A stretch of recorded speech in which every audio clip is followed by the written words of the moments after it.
आगामी लोकसभा निवडणुकीच्या पार्श्वभूमीवर भारतीय जनता पक्षाकडून आज 9वी उमेदवारी यादी जाहीर होणार आहे। सातारा लोकसभा संघ भाजपकडेच राहणार अशी माहिती सूत्रांनी दिली आहे।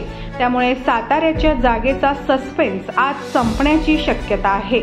या मतदारसंघातून भाजपतर्फे उदयनराजे भोसले यांना तिकीट मिळणार आहे का हे पाहणंही तितकंच महत्त्वाचं असेल। आज संध्याकाळपर्यंत जाहीर होणाऱ्या या 9व्या यादीत देशभरातील आणखी कोणत्या बड्या उमेदवारांची नावं भाजपतर्फे जाहीर होणार आहेत याकडेही सर्वांचं लक्ष लागलं आहे। सातारा लोकसभा मतदारसंघासाठी महाविकास आघाडी आणि महायुती या दोघांकडूनही अद्याप उमेदवार जाहीर करण्यात आलेला नाही। मात्र भाजपकडून अर्थात महायुतीकडून उदयनराजे भोसले यांचं नाव चांगलंच चर्चेत आहे। गेल्या अनेक दिवसांपासून उदयनराजे भोसले यांच्या नावाची चर्चा सुरू होती। मात्र त्यांच्या नावाची घोषणा अद्याप अधिकृतपणे करण्यात आलेली नाही।